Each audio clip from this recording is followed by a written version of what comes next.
Put God first. Put God first in everything you do. Everything that you think you see in me, everything that I've accomplished, everything that you think I have, and I have a few things, everything that I have is by the grace of God. Understand that. It's a gift. 40 years ago, March 27th, 1975, it was 40 years ago, just this past March, I was flunking out of college. I had a 1.7 grade point average. I hope none of you can relate. I had a 1.7 grade point average. I was sitting in my mother's beauty shop. They still call it beauty shops now? What they call it now? Yeah, I was sitting in the beauty parlor. I was sitting in my mother's beauty parlor, and I'm looking in the mirror, and I see behind me this woman under the dryer. And every time she looked up, every time I looked up, she was looking at me, just looking me in the eye. And I didn't know who she was, and I said, she said, somebody give me a pen, give me a pencil, I have a prophecy. March 27, 1975, she said, boy, you are going to travel the world and speak to millions of people. Now, mind you, I was flunked out of college. I'm thinking about joining the army. I didn't know what I was going to do, and she's telling me I'm going to travel the world and speak to millions of people. Well, I have traveled the world, and I have spoke to millions of people. But that's not the most important thing, the success that I had. The most important thing is that what she taught me and what she told me that day has stayed with me since. I've been protected. I've been directed.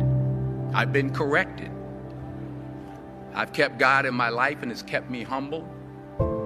I didn't always stick with him, but he always stuck with me. So stick with him in everything you do. If you think you want to do what you think I've done, then do what I've done and stick with God.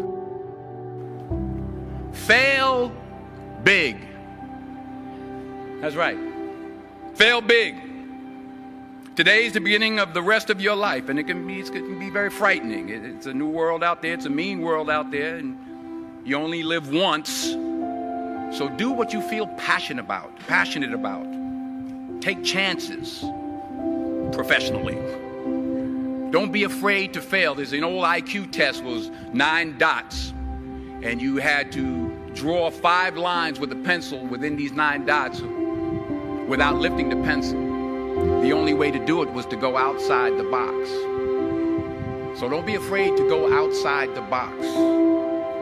Don't be afraid to think outside the box. Don't be afraid to fail big, to dream big.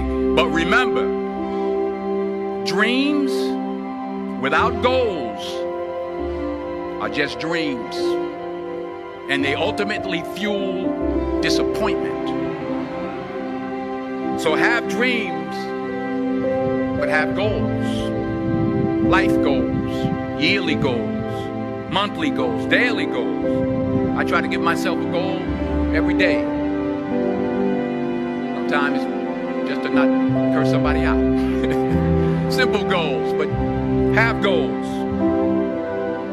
And understand that to achieve these goals, you must apply discipline and consistency. In order to achieve your goals, you must apply discipline, which you've already done, and consistency every day, not just on Tuesday and miss a few days. You have to work at it every day. You have to plan every day. You've heard the saying, we don't plan to fail, we fail to plan. Hard work works. Working really hard is what successful people do. And in this text, tweet, twerk world that you've grown up in, remember, just because you're doing a lot more doesn't mean you're getting a lot more done. Remember that. Just because you're doing a lot more doesn't mean you're getting a lot more done. Don't confuse movement with progress. My mother told me, she said, yeah, because you can run in place all the time and never get anywhere. So continue to strive, continue to have goals, continue to progress. You'll never see a U-Haul behind a hearse. I'll say it again. You'll never see a U-Haul behind a hearse. I don't care how much money you make, you can't take it with you. The Egyptians tried it. They got robbed. That's all they got. You can't take it with you. And it's not how much you have. It's what you do with what you have. We all have different talents. Some of you will be doctors, some lawyers, some scientists, some educators, some nurses, some teachers. Yeah, okay. Some preachers. The most selfish thing you can do in this world is help someone else. Why is it selfish? Because the gratification, the goodness that comes to you, the good feeling that I get from helping others, nothing's better than that. Well, one or two things, but nothing's better than that. Not jewelry, not big house I have, not the cars, but it's the joy. That's where the joy is, in helping others. That's where the success is, in helping others. Finally, I pray that you put your slippers way under the bed tonight, so that when you wake up in the morning, you have to get on your knees to reach them.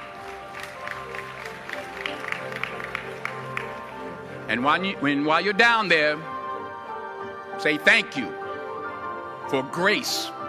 Thank you for mercy. Thank you for understanding. Thank you for wisdom.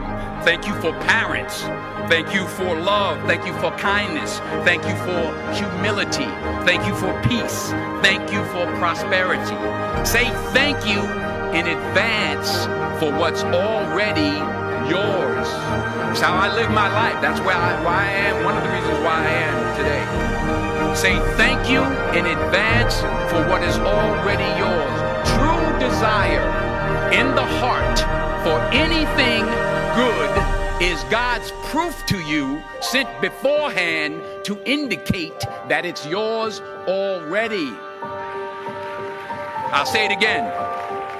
True desire in the heart, that itch that you have, whatever it is you want to do, that thing that you want to do to help others and to grow and to make money, that desire, that itch, that's God's proof to you, sent beforehand already to indicate that it's yours.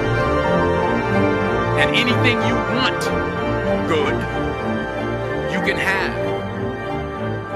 So claim it. Work hard to get it. When you get it, reach back. Pull someone else up. Each one, teach one. Don't just aspire to make a living. Aspire to make a difference.